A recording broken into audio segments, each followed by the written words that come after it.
Hello and welcome from Buenos Aires, Argentina, to this episode of Crossing Borders with Nathan Lustig, where Nate has conversations with entrepreneurs doing business across borders and the people who support them, with a focus on those that have some connection to Latin America.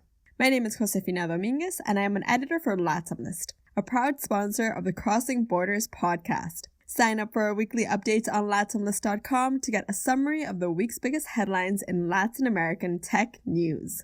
Nate's guest today is Deepak Chhugani, the founder and CEO of Nuvocargo, a freight forwarding platform that manages cargo deliveries across the US-Mexico border. And Nuvocargo became part of Magma Partners' portfolio when Magma invested in the company in 2019. They talk about Deepak's international background and what it was like growing up in Ecuador as an Indian immigrant. They also talk about Deepak's decision to leave his job in banking to start a company and why he pivoted to Nuvocargo after going through YCombinator. We hope you enjoy this conversation with Deepak Chhugani.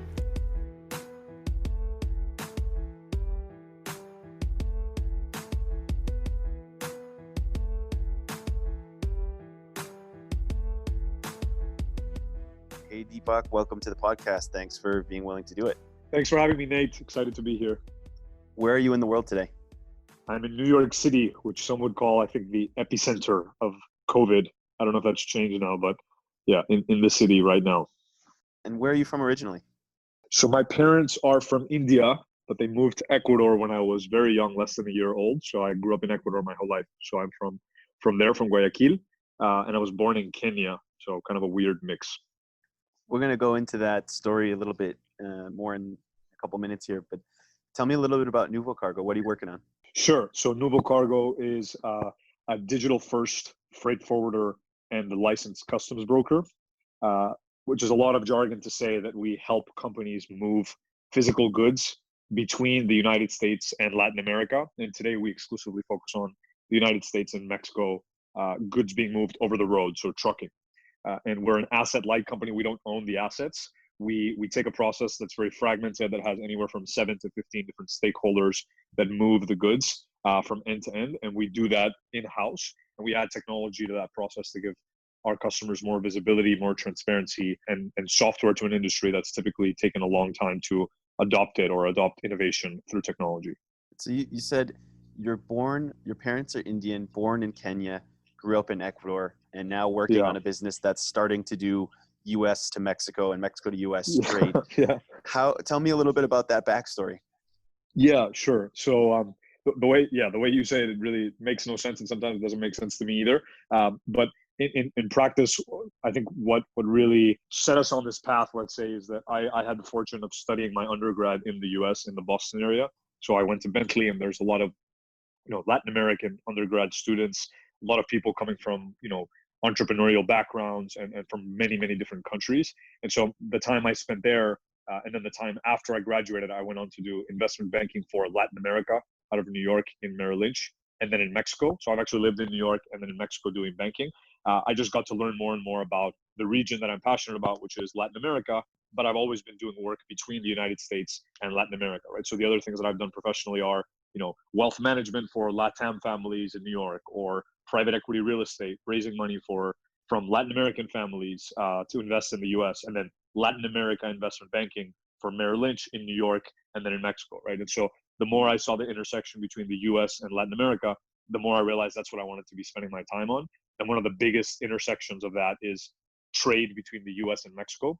So when we were, starting to work on this business, the more we realized is that's where we have an interesting edge, and that's where some of the biggest markets are. And I had lived in both countries, in both the U.S. and Mexico, right? So that's kind of how we landed there.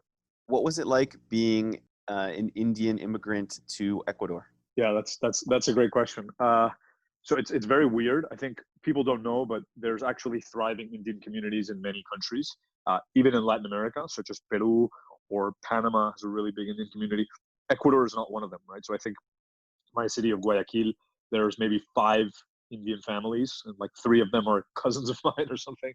But basically, there's not very many Indians. So that creates some interesting situations, right? A lot of bullying. You deal with a lot of, let's say, ignorance because people don't understand your culture. I'm not personally, I don't practice religion, but my parents are Hindu. And so a lot of, there are always interesting conversations where you definitely, you don't feel like you're one of the, I don't know, you're not like anyone else around there. And that always creates ice-breaking conversations, and that can go two ways, right? That can go into, really negative conversations where people are afraid to deal with something different, or really exciting conversations that were always an icebreaker, and interacting with different cultures. And I was also fortunate that I was in an international school, so there were people from all over the place, but it was still a very, let's say, rare combination, I would say, because there's not very many Indians in South America, and specifically in Ecuador. How about the reaction when you have someone who looks like you come out with perfect Spanish in the US? What's the reaction to that, like through university or in the investment banking world? Yeah, it's still weird for people, right? Like I have so many stories. I don't know if any of those are, kosher to say on the podcast, but stories where you can go for it. They're probably good. Okay, this is I think the best one. I think I went on some kind of a cruise trip with my family when I was 16, and I got into this elevator, and there were all these Argentinians, and they said something like, "Che, boludo, este es el primero de estos," talking about, like, I don't know, people from India, que no huele feo, or something like that. And I responded in Spanish, and they were kind of shocked that someone that looked like me would speak Spanish, and they were all apologetic that they had made this comment. And that's kind of like the epitome of what it's like growing up as an Indian in Latin America. But then they became really good friends of mine, and we spent most of the trip together and hanging out, right? But those types of things always happen. And like I said, I try to see the positives behind that. It's always been an interesting icebreaker. It's always made conversations memorable with people who don't understand why I speak Spanish, right? It's like something we laugh about, but it really helps, I don't know, create memorable conversations and relationships, I would say, if you want to look at the bright side. Did you always know that you wanted to be an entrepreneur even when you were in banking, or was it something that came up during your business career? So that's a good question. I would say if you grow up in Latin America, you see that there's not necessarily a thriving corporate culture, at least not in Ecuador and the Andean countries, not necessarily. Most people who are really successful tend to have their own business. So I think in my head, I always wanted that. My dad also, the reason he left from India to Ecuador, he was in his late 20s, kind of trying to make it in the world. And he started his own business. It wasn't seen as like startup and entrepreneurship and anything sexy. It was just kind of like, that's what you do if you want to try, to make it and have real success. So I think intuitively, I always felt that that's what I would end up doing. But the reality is, my parents were also very, as good Indian parents were focused on, we want to save up so you can go to the US and study in school, because you're going to have access to opportunities we never had access to. And to them, that meant things like corporate life, going to these big, quote unquote, prestigious corporations and having that kind of brand, from really big companies, right? And I think that because I went to a business school in the US, a business undergrad college in Massachusetts, I also wanted to experiment that. But it was funny because even when I was doing these internships in banks and then working in banking, I kind of knew that's not where I was gonna stay. But I did feel like that was an experience I wanted and something that could help me, open up other doors and opportunities, right? Like even as an entrepreneur now, when you're raising money, it gives the investor some kind of let's say validation that you were an investment banker doing M&A in New York. It just shows them that, I don't know, you've worked hard and you've been able to, I guess, do well in competitive environments. So I definitely appreciate the experience, but mostly because it helped me realize what I don't want to do in my life, instead of, because I really value the brand or whatever. So one question I like to ask a lot on this podcast is, why did you start this business rather than any other business you could have started? But in your case, this is a trick question. So tell me a little bit about your pivot into entrepreneurship and then your pivot into Nuvocargo. Sure. So entrepreneurship, to your point, I think one thing that I did that I actually don't recommend to people now is I kind of just quit my job without a plan. Hindsight is 2020. In some ways, maybe some of the success that we're having, or that I feel the things that I've learned, are because of this approach. But I definitely think there's less painful ways to do this. My whole thing was I decided to quit my job in banking. I was really young. I was something like, 23, 24. I had saved up cash because of investment banking, and I felt, if all these smart people can start businesses, hopefully I can figure it out myself.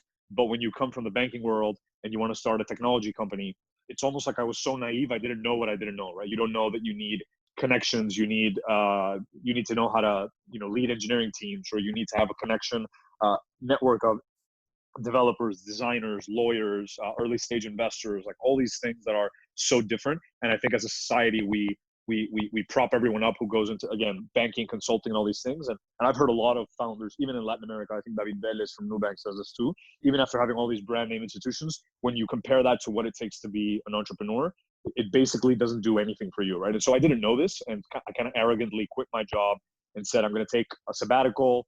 I'm going to travel. I'm going to, learn how to code. And I did those things. I took a coding boot camp. I took a product management course, burning my savings slowly.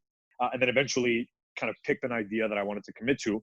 And this is something I say a lot. And people who've heard me say that I repeat a lot is I followed the advice that I don't agree with today, but this advice was, reading all these blogs and podcasts online of how to pick your own startup ideas. And they always start with some variation of, or at least when I started, a few years ago, the prevalent wisdom was solve your own problems, right? And if you're a young founder, a young hacker, just solve your own problems, and that can turn into a massive company. And I think that was really great advice in the late 2000s and early 2010s, where I can't get my groceries delivered. Boom, that's $1 billion company. Or what if I stay at someone else's house like Airbnb, and that's $1 billion business? And that narrative has been propagated a lot. And so I kind of followed it. And it was also still in the boom of, I would still say social media companies were by and large the biggest companies, or B2C consumer companies. And so the idea that I came up with is like, well, what's the biggest problem I've solved in my life? And it really felt like it was getting a job in investment banking, which typically caters to Ivy League students. And I wasn't an Ivy League student, right? I didn't have an internship before, which is really important to get the job. I didn't come from one of the top schools. And I also was an international student. So like all the odds were stacked in some ways against getting that job, and I got it. And I felt, well, that's a problem I've solved that I know a lot of people want to solve. Why don't we build a service to help other people solve that problem, right? And that turned into my first startup idea, which was called The Lobby, which is essentially a marketplace for paid coaching calls with people who work inside the companies you want to work for, right? And that idea, obviously not working on that today and didn't really work out, but that idea changed my life in the sense that I was able to use that as a vehicle to get into YCombinator as a single non-tech founder. And that was something I was really obsessed with. And, we got traction, learned how to build software, learned how to lead small teams, learned how to raise money. We raised our first 1.2 million, including YC from that. But then 6 months after doing YC and raising that round, realized that, this had a horrible business model. It wasn't working, and kind of made the radical pivot into what is now Nuvocargo, right? I'm happy to tell you more about that. Yeah, drill down into that pivot, because it's really hard for a lot of people to imagine having gone through YCombinator, raising 1.2 million, having the money in the bank, to say, you know what, I didn't pick the right idea, or this isn't going to work. Talk through your pivot process and why you felt it was necessary, and then how you picked Nuvocargo. Yeah. So I'm going to go a little bit philosophical on you. I believe that a lot of what happens when you're an early stage founder, like I was basically with the previous idea of The Lobby, going to a WeWork alone for a year, right? And it's hard to take yourself seriously as an entrepreneur when you're just going through that experience of you're alone, you're going to cocktail parties and you're telling your friends what you're working on, and it's this kind of delicate idea that you think can be something, but it's kind of laughable to most people, especially when you come from the banking world, people who are, building these models for really big companies and established industries and business models. So just psychologically, I think what I defaulted to as a founder in my first year or two was, how can I add credibility to myself as a founder? And unfortunately, I think that is necessary. But the reality is it's necessary as an early stage founder. You need to be legitimizing yourself, whether that's by getting into a good accelerator or getting good advisors or raising money, whatever. But I think that getting into YC, raising the money, getting on TechCrunch, all these things, they almost liberated me, because I realized that none of that shit matters. Forgive my French, basically, right? Is what I was able to learn after getting some of those things. And I think I would like to think that one of the things I did right is just constantly befriending founders of companies that I considered successful. I think when you're an early stage founder, it's very easy to avoid people who are doing better than you, because you feel like a fraud or an imposter. But the more I leaned into those relationships and the people in my YC batch and others, the more I started seeing patterns of the companies that were actually doing well. And what I realized is I want to have a company that's doing well, right? And so I came to the conclusion slowly but surely in those 6 months after YC that we were just in a very horrible market. And you can slice every cake in two different ways, right? Oh, I'm in a horrible market because VCs don't like it, but I'm going to prove them wrong. VCs don't know anything. Or, well, maybe it's people that have been investing in the space for 10, 20 years and they know something that I don't know. And maybe I can prove them wrong, but I really should understand why they have this point of view before spending years of my life on this idea, right? Or having a business model that doesn't work or whatever, right? And so I think that what happened with me was YC happened, we raised the money, and I just saw that our numbers weren't going up exponentially. And I told myself, if by the end of 2018, we were doing, I think, 10 or 15K a month in revenue, I said, if we're not doing 50, 60, 70, and like on a path to a Series A, which is what I see a lot of the companies in my YC batch getting to fairly quickly with ideas that work, then I have to change because I don't want to waste my life, and I feel like you get really burnt out working a lot on things that don't work instead of working. Like, we have a ton of problems right now, but they're good problems, right? So they don't burn you out. But if you work on things that don't work, I think that can burn you out much more. And so I set that goal. I said in the summer of 2018, I said, okay, we have the money, we've built an early version of the product, it's not going to change that much, we should be able to multiply our revenues by the end of the year. Otherwise, I don't know if this is worth my time. And as the months passed, it became clear we weren't going to make it. I kept meeting founders that tried similar things, and I said, this doesn't work. And I actually don't like any of the small pivots within my industry. I just think it's a very bad industry to be in. And if it's not this idea, I don't want to become, another recruiting platform or whatever, right? And so I made a big decision to basically say, if great ideas can work quickly, if you execute with speed, you're going to be able to raise money, and you're going to be able to get to an exciting place quickly. You just need to have the courage to, basically scrap it and start again. I don't know if I would do that again. It was, again, a very naive decision, but thankfully it worked out, right? And so we let our 8 employees go. And then I spent, a few weeks really researching and drilling in and saying, like, what are the things I've learned from all these successful startups? What are the ingredients that they have that I just didn't have even from the beginning? And those things led me to choose Nuvocargo, right? And those things were, choosing a massive market that's going through something interesting, choosing a good business model, and then choosing a business where I could use my unique, background or advantages as a founder to do something interesting really quickly, right? And that's what informed the decision. And then when I actually chose the idea, I was starting to have a lot of trouble with, my investors didn't really sign up for this idea. It's so completely different. I think a lot of them did invest in the team. So I said, why don't I offer investors the chance to leave, even though legally we didn't have to.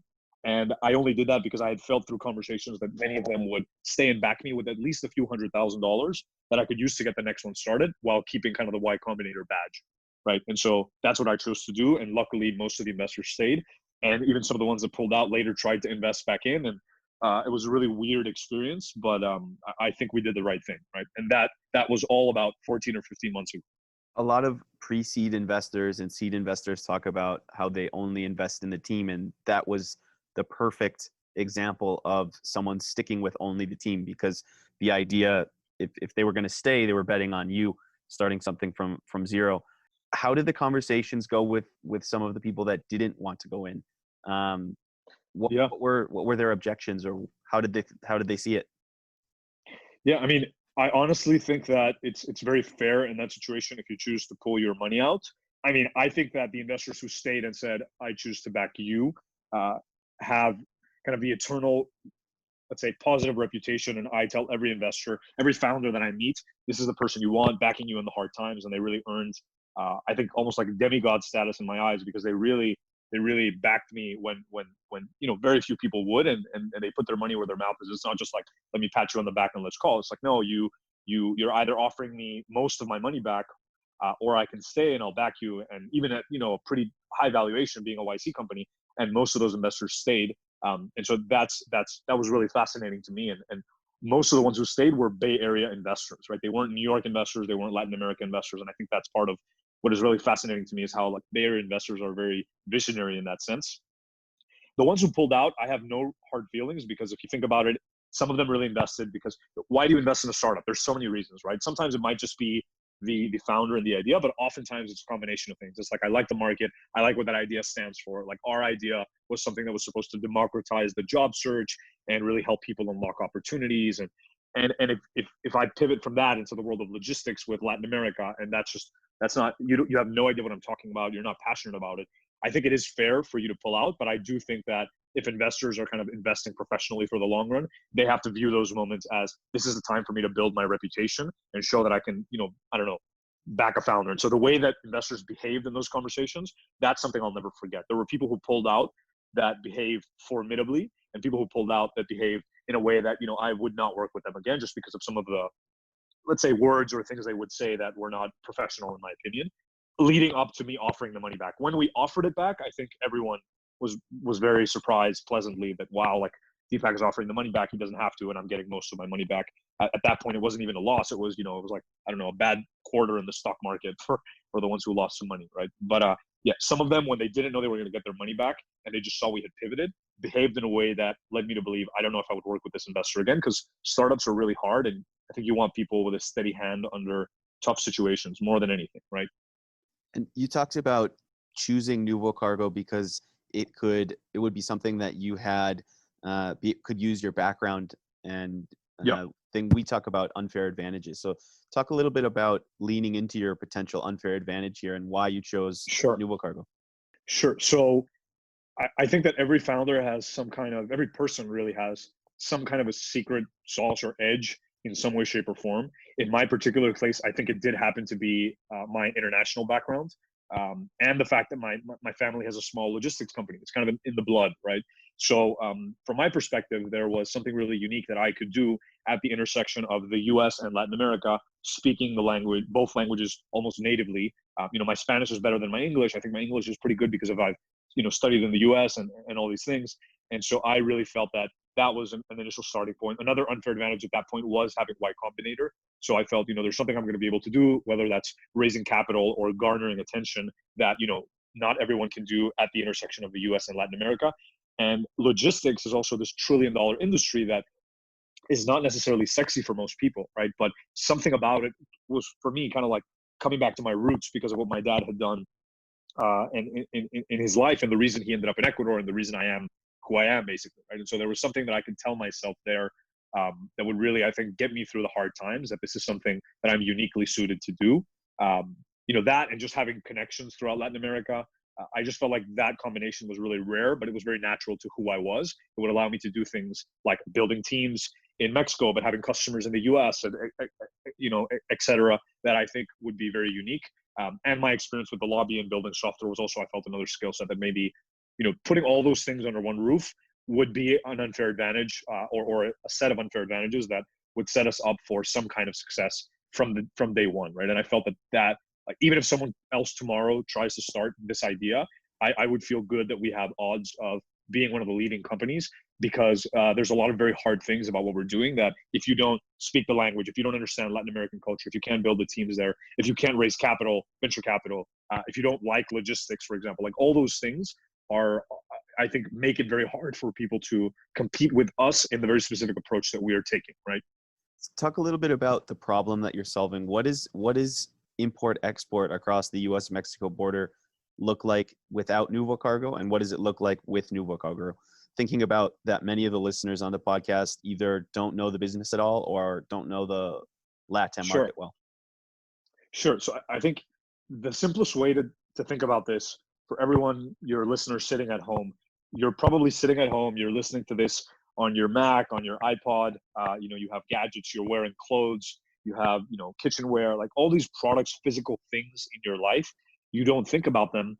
You intuitively understand they're probably manufactured somewhere in some factory, probably abroad or domestically, but you don't think about the process of moving the goods from the place where they're actually manufactured to the final destination, right? And that process of moving a truckload of goods, an ocean container of goods, a cargo ton on a plane or over railroads, that process is incredibly complex, and it involves many different stakeholders and companies, right? So a sample transaction is, Nate, you're ordering a truckload of tequila from Jalisco in Mexico, and you're trying to get it to the Bay Area in San Francisco, or where I am in New York, right? And so first you need to get a trucking company on the Mexico side to pick up the goods and coordinate with the company in the origin. Typically, you're not only calling a trucking company directly, because you might go through a broker because they help you match that supply with the demand that you have, right? So then you have a broker, a trucking company, and the facility where you're picking that up. Then that truck will reach the border, let's say Laredo, Texas, or somewhere in the US-Mexican border. There's 5 or 10 main border crossing points. And then due to regulatory reasons, you have to take the trailer off of the truck and put it on something called the transloading entity to cross over the border. So there's another company that provides that service. There might be a warehouse at the border, There's also things called customs brokers, which are kind of like lawyers who prepare paperwork to export products out of Mexico and then into the US.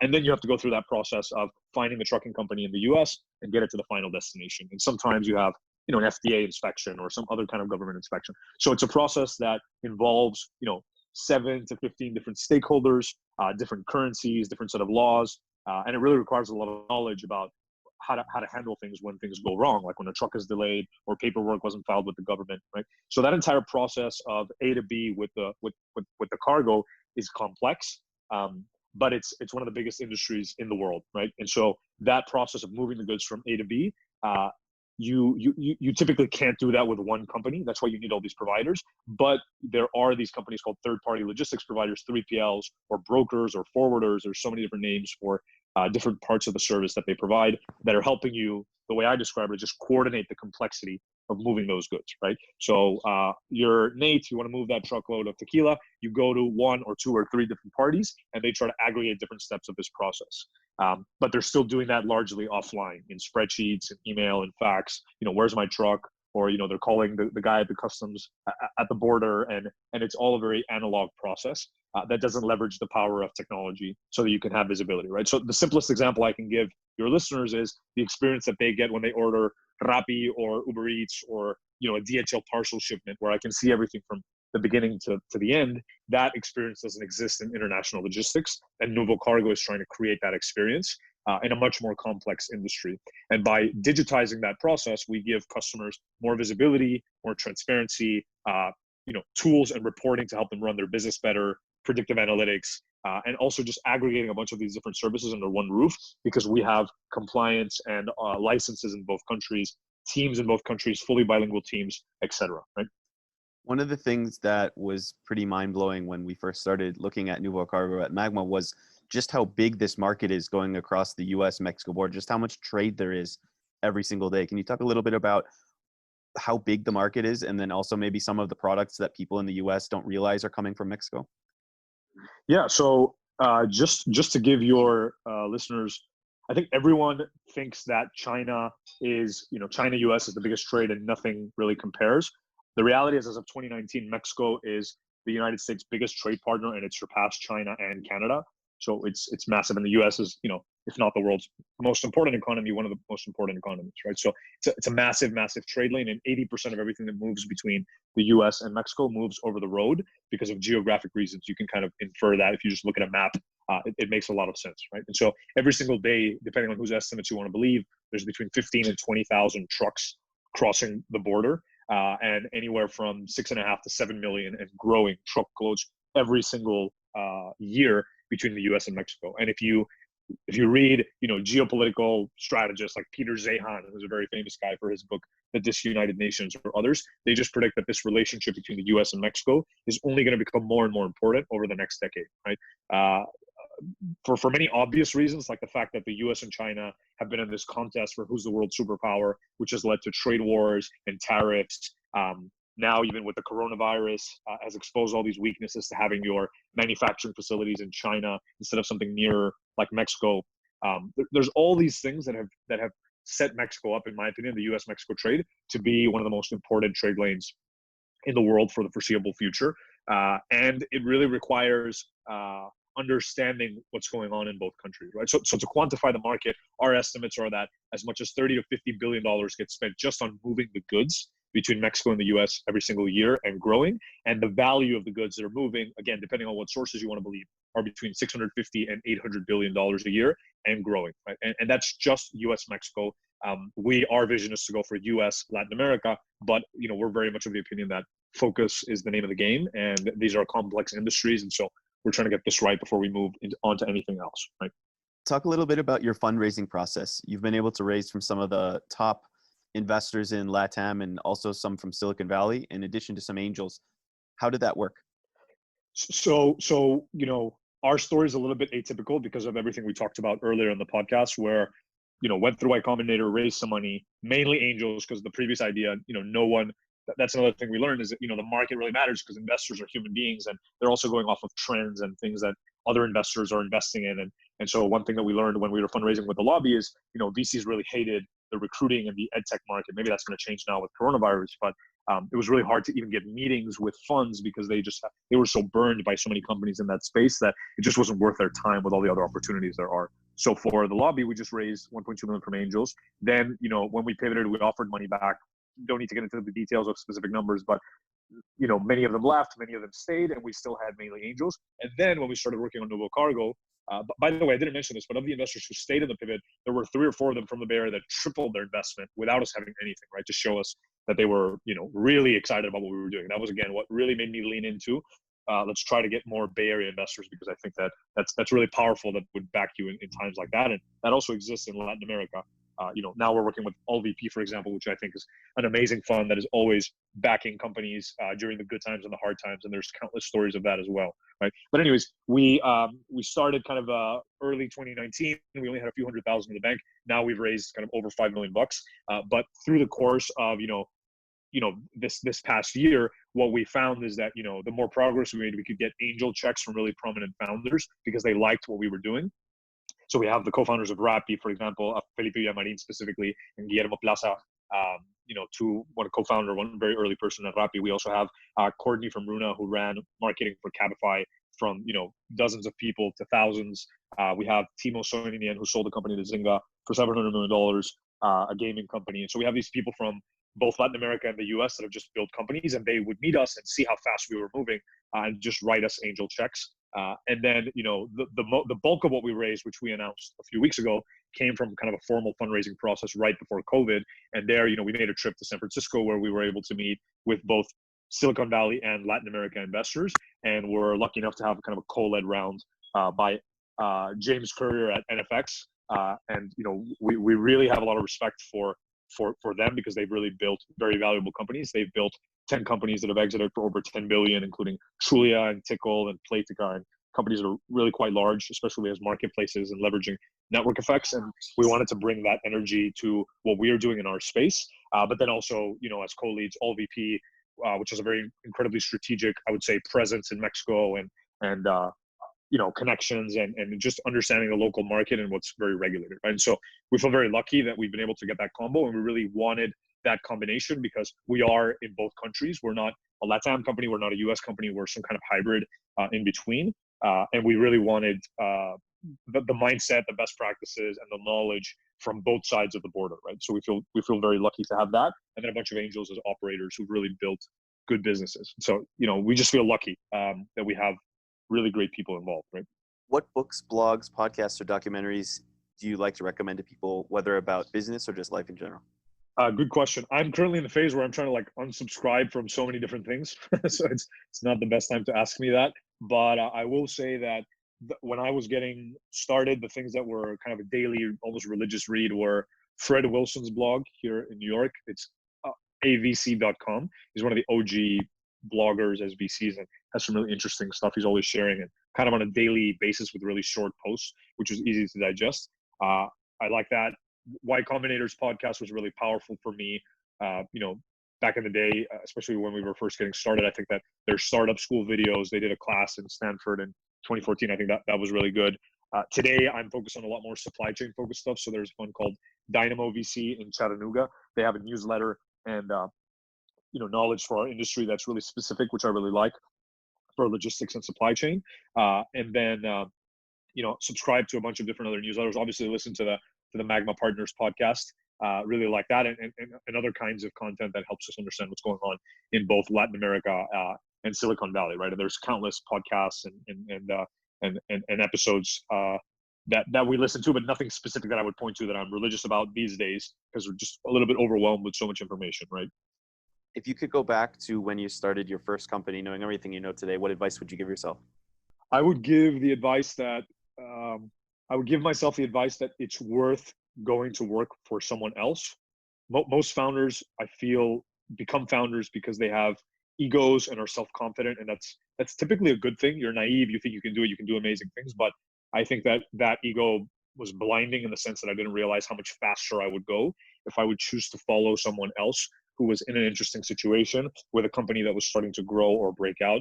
you just hack so much of the things you need to do in your first year or two as an entrepreneur, whether that's, again, connecting with investors, developers, designers. I think that's the biggest piece of advice that was just counterintuitive to me, and would have saved us a lot of pain. Obviously we learned a lot from that, but I think that would be the biggest piece of advice. And then the second piece of advice, just to founders, is I think that this whole narrative of like startups and ideas are all about just saving the world and very altruistic ideas. I think that's fascinating. But I think you have to remember that you're starting a business and you can't have an impact or add value or create jobs if you don't focus on business fundamentals and business models first. And I made that mistake as well with my first idea, obsessing over how the idea sounded in cocktail parties instead of, can this really be a business? And then when it is a business and grows, I feel like you really start seeing much more tangible impact if you focus on those things first, right? Like, can it be a real business? I think those would be the main pieces of advice. What's next for Nuvocargo? Yeah, well, again, we're incredibly lucky to have closed this round right before the coronavirus. One day we'll tell the story of how crazy that was right as the markets were cratering, which you know well. We are trying to leverage our amazing investors like Magma Partners, which we think that you guys are amazing in what you're bringing to the region and the best practices from the US. Leveraging you guys and the great team that we have to keep growing the business and keep building out our product and our management team. And we're almost 20 people now. We expect our team to grow significantly over the next year, and we're lucky to be creating jobs and just kind of weather the storm and help our customers and our teams stay in good spirits during a very weird and unprecedented time. But very fortunate that we feel there's only upside from here, and very excited for the next chapter, and also looking for, especially for people listening to this podcast, amazing people at this intersection of the US, Latin America, and startups. We really want to hire amazing people like that. So if any of your listeners feel like they're in that intersection, we'd love to speak with you, and you can check out our jobs and our about page and see if there's ways to work together. Well, thanks for taking the time to share your story. It's a really good one. It's been fun to work together for the past year or so, and hopefully we'll get to continue to working closely together going forward. It's going to be fun to see as you now continue to build the business out. Thank you, Nate. And again, to all your listeners, if Magma Partners offers you money, take it. That's the money you want as well. So thank you so much for having me. Thanks for the kind words, and thanks for having us as part of your journey. Thanks again for listening to this episode of Crossing Borders with our guest, Deepak Chhugani. And thank you to Angel and Deca for producing this podcast. If you enjoyed this episode, please share with a friend and give us a rating on iTunes or wherever you listen to podcasts. It's the best way to share what's going on in Latin America's ecosystem.